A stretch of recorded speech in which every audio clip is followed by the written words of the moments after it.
الأهلي يفوز على كهرباء إسماعيلية 4-2 بأهداف النجوم كوكا وياسين مرعي ومحمد شريف وبن شرقي، ويتصدر جدول ترتيب الدوري المصري لأول مرة هذا الموسم. الأهلي بيتصدر الدوري المصري لأول مرة، خلاص بقينا متصدرين على الزمالك وأي فرقة. بجد يعني رغم التحفظ، يعني أنا متحفظ بصراحة على الأداء مش حلو. يعني الأداء مش حلو قدام فرقة درجة تانية وكتر خيرها بصراحة. الأداء مش حلو، ولكن كويس. كابتن عماد النحاس بيعرف يكسب. كابتن عماد النحاس بيعرف يكسب، ده أعتقد حاجة كويسة جدا. يعني حاجة كويسة جدا إن كابتن عماد النحاس بيكسب ولعب تجاري. يعني لعب تجاري، وهي الفرق الكبيرة كده. يعني هي الفرق الكبيرة كده بيبقى عايز يكسب. يعني هو بيبقى وحش وبيكسب. فلا، الأداء خلينا نكون صراحة مش حلو، ولكن كويس. يعني كويس ان احنا بنكسب.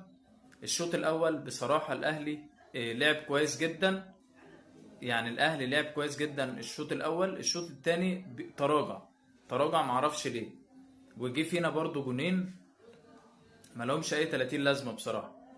اللولا بصراحة جون بن شرقي كان بقى فيه مشكلة لغاية اخر الماتش، ولكن الحمد لله بن شرقي حلها لنا. يعني بن شرقي حلها لنا.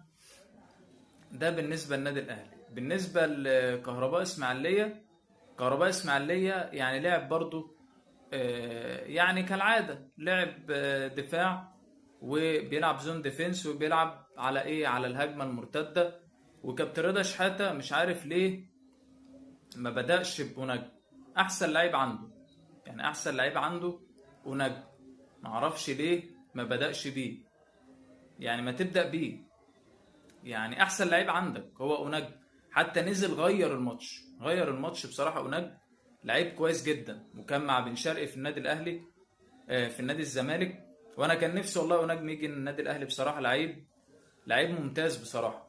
يعني انا بشوفه لعيب جامد جدا. فما اعرفش عليه علامه استفهام ليه ما بداتش بيه. يعني انت عندك مين؟ يعني معلش، يعني مع احترامي، انت يعني ده كان المفروض يبدا. ده كان المفروض يبدأ معاك، ويعني يبقى ليه الثقة حتى. بس فيعني كهرباء اسماعيلية بصراحة لعب ماتش كويس جدا بالنسبة له. حاول على قد ما يقدر. ماتش والله مشرف ليه.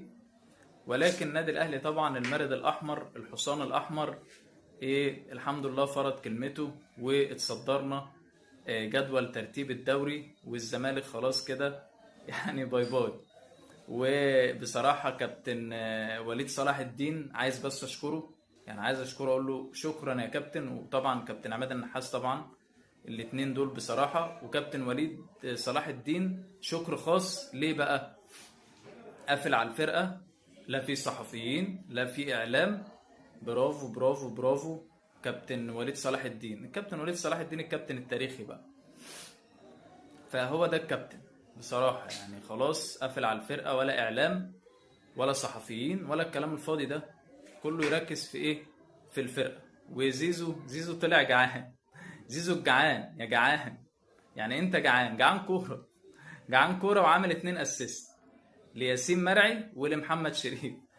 زيزو الجعان يا جعان يا زيزو. أنت جعان أصلا. يعني أنت جعان وجعان كورة. جعان كورة وعامل 2 اسيست. فيا رب تفضل جعان. يا رب تفضل جعان لغاية اخر العمر. ان شاء الله. برافو كابتن زيزو، هو الكابتن ماجد بتاعنا. يعني هو ده الكابتن ماجد بتاعنا بصراحة.